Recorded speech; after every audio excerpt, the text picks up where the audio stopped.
everybody, this is Rose of Sharon, and I'm back again with another movie review. I just recently had a chance to see The Secret Life of Pets 2, and yes, it was much better than the first Secret Life of Pets. I'm very surprised that they let the word pissed slip by censors, and even the word turd, even though I don't necessarily think turd is a bad word, and pissed is more of a PG-13 word, but I was shocked. I thought, holy crap, they actually said that, but it didn't really bother me all that much. I thought that was minor. It's just a little bit of a nag that I have about the film. And like Hoodwinked, it takes upon a Rashomon style where you've got three different stories that coincide, and there's a common element that ties everything together near the very end of the film. And I actually heard people behind me that were completely confused and had no idea what was going on. I thought, really? This is so straightforward and obvious that a child could get it, and yet you don't understand. Not saying anything else, but I just shake my head sometimes at people. But it was a very entertaining film. It had a lot of good lessons in it. And this one, I think, was extremely important just in the fact of Max's character development. And it was very, very, very well executed. And just to see him evolve and change and his encounter over time, and he becomes a whole new dog, and it's terrific. I love the dynamic between he and Gidget, because it's just so cute. And poor Gidget, you feel for her, but she devises a clever plan with the hamster character. I forget the hamster character's name, but I liked him. Of course, my favorite character in the whole entire film is Snowball, because like in the very first Secret Life of Pets, he shines like you would not believe. And he's just such a funny character in this. And of course, they do a nod to Superman in this one. I thought, okay, could actually get by with using the property right for that. Well, it is a Universal property, so yeah, sure. Until Disney bought it, unless they are still kind of owned by Universal, which I'm not really sure how that's going to work now that Disney actually has acquired DC property.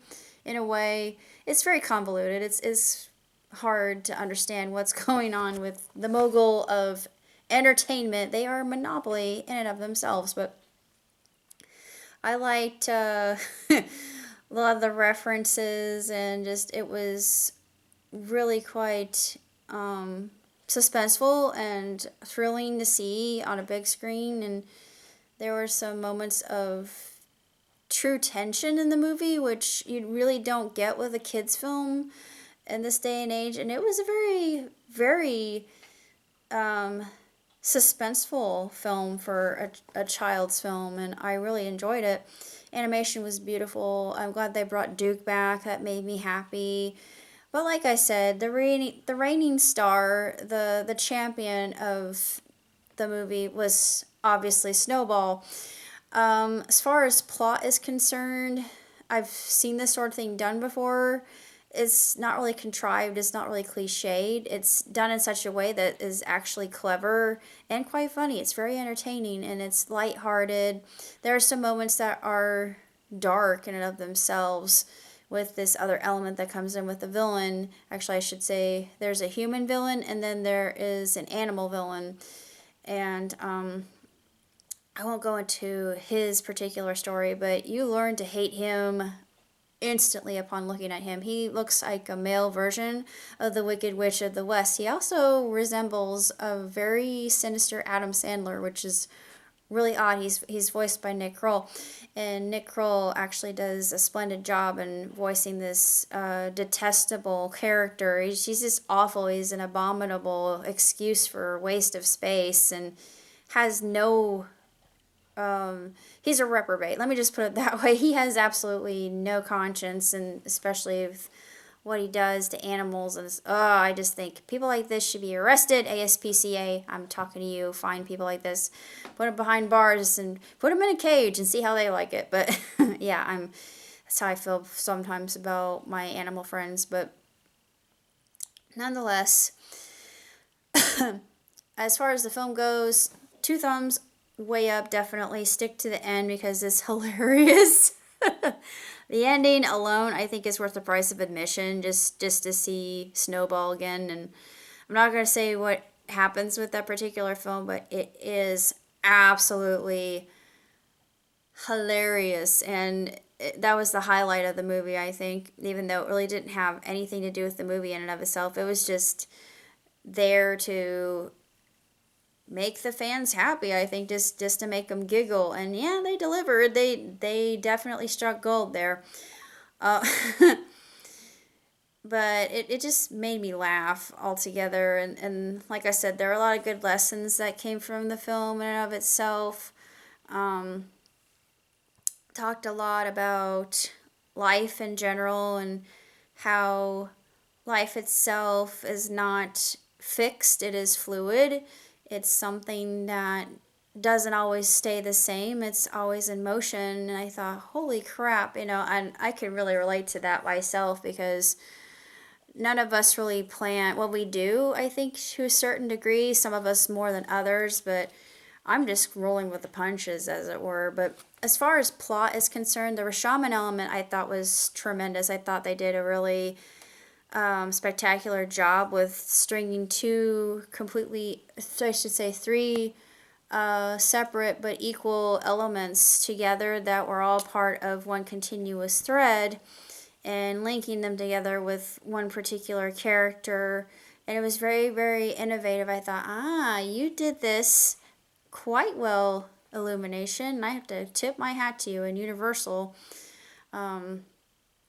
This is a good one. This is a great family film. It might be a little scary in parts, but there's peril involved, but nothing that doesn't immediately become resolved because hey, if something terrible happened to one of those characters, yeah, those kids are going to be traumatized, I hate to say. But there was a little bit of traumatization, but nothing to the effect that would give a kid scars for life. So yeah, I applaud Illumination on this. I also applaud Illumination for taking topics that some films just don't even touch. They think, oh no, no, no, no, no, no. But it was interesting. I really liked Rooster's logic. I thought that Rooster was a very compelling character, a cowboy kind of rebel character who danced to the beat of his own drummer and had this rather cool, low-key way of doing things, but he had authority in the way that he did them. And yeah, he's my spoiler, sorry about that, but I loved him. He became instantly one of my favorite characters just because of the wisdom he dispensed. And a lot of parents can learn from that, but with his particular style of logic, I think it depends on the scenario with what he says. I'm not going to say what it is, but it's a very good discussion topic, I do believe. Plot point, I would give 3.5. It's not perfect. It's a good movie. It's an excellent film. It's really grand on a big screen, particularly a lot of the more frenzied action scenes that they lead up to a good climactic moment, I think. And it looks so much prettier on a big screen. And the idyllic scenes in another part, I'm not going to say what happens, that idyllic should give it away. But that's pretty much all I have to say about da, da, da, da. Da, da, da, da. That's all I have to say about Secret Life of Pets. And if you're a fan of the first one, you'll most definitely like the second one. And there's a part in it with puppies, which I absolutely love because there's an Airedale Terrier puppy. And I immediately, when I